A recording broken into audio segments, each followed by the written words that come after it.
In this tutorial, I'll be showing you how to create this YouTube background in GIMP. So you've seen my Photoshop version. You can tell it looks sort of similar, but it's not exact. It is a little different, so sorry if you were expecting me to show you the exact same thing. I couldn't recreate the exact layout that I made in Photoshop, but the background's similar.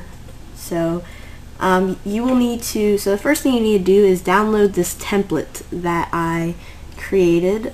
So link in the description to the template to where you can download the template from. So you can start off just by deleting the credit layer. You don't really need that. And now make a new layer above your background layer. So to make a new layer, just press this little page icon in the bottom of your layers dialog and go to Filters, Render, Cloud, Solid Noise. You can leave the default settings, those are fine. And a texture like that should pop up on your new layer. Then go to Filters, Blur, Pixelize. You can always adjust this however you like, but I'm going to go with a pixel width and height of around 100. Now go over in your layers dialog and there's this mode part. Just click the drop down menu and set this onto overlay. And now duplicate this layer and go to Filters, Edge Detect, Edge. Now for algorithm, I'm going to choose gradient, but you can choose, you can also go with the default Sobel, but I prefer the gradient one. Amount is just on 2 and I have smear checked. And then click OK.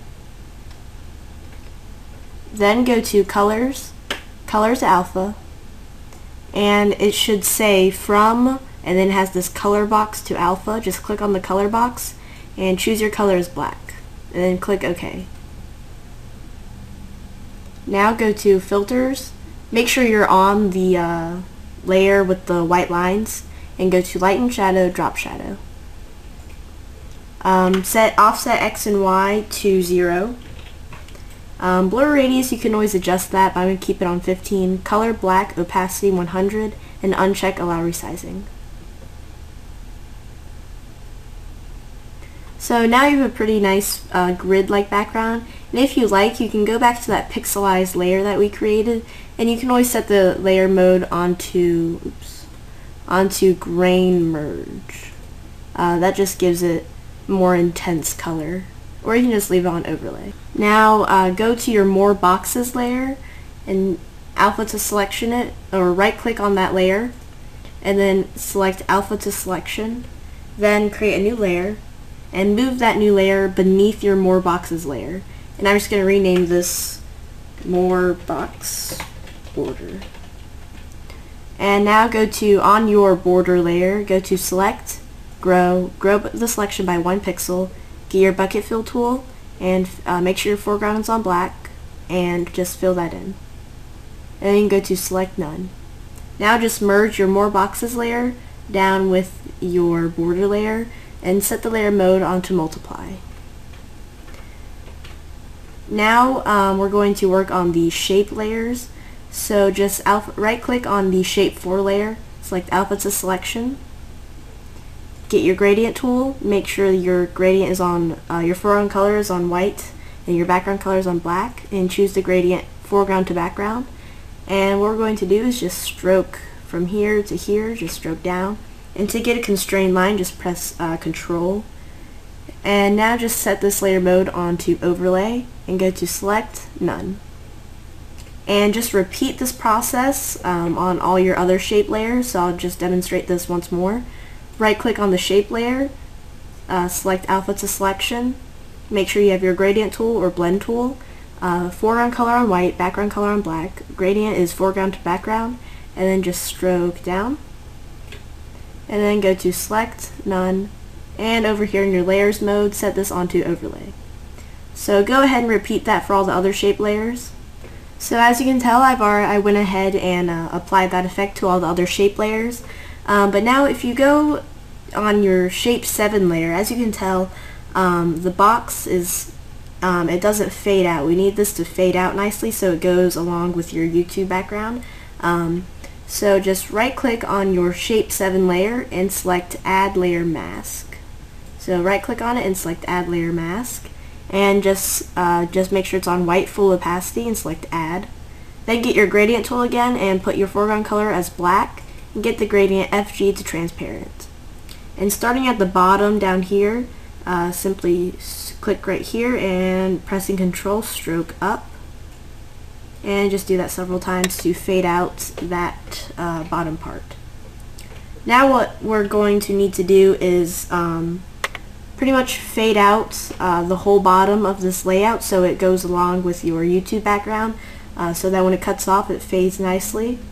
So I'm just going to go ahead and get my eyedropper tool and use that, or my color picker tool, to choose that bottom blue color that I have on my background layer, because I know that blue color works with, is a option for your YouTube background color. So just make sure that the color is works with your YouTube background color. And if you're not sure if like a shade of a color if you're not sure it works or not, just use black or white, because black and white is the easiest color to use. Now just create a new layer above everything. All your other layers, make a new layer above that. I'm just going to rename this Fade. And get your gradient or blend tool. Make sure your gradient is on FG to transparent, and your foreground color is on whatever color you're fading out your background tool to. And just start from the bottom, the very bottom of the layout, and just press Control click and stroke up till it's something like this, so it fades out nicely. And now we're more or less done, but you can add text, and I'll show you how to create a simple text effect. So go ahead and grab your text tool, which is the giant A in your toolbox, and make sure your foreground color is on black, and get whatever font you want to use. The font I'm going to use is called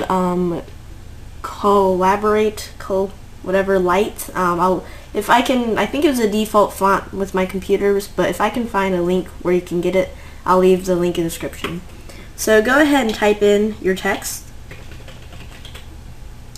and I'm going to go with a size of about 95, but you can always adjust that accordingly. And now on your new text layer, go to Layer, Transform, Rotate 9 degrees counterclockwise. But now this, only rotate it 9 degrees counterclockwise if you're going to put it on this side of your layout. Actually, that's just what I prefer, but you could always put it like this on this side. Now go to Filters, Light and Shadow, Drop Shadow. Pretty much keeping the same settings as we had earlier. Offset X and Y is 0, blur radius 15, color black, opacity 100. You can always adjust that though. Now right click on your text layer and go to Alpha to Selection, then drop down to your drop shadow layer and press Delete on your keyboard, and then select None. Now go back to your text layer that you had your text on, and set this layer mode onto Overlay. And that just gives you a nice text effect. But that's optional, of course, only if you want to do that. So yeah, that's how you create a pretty decent YouTube background.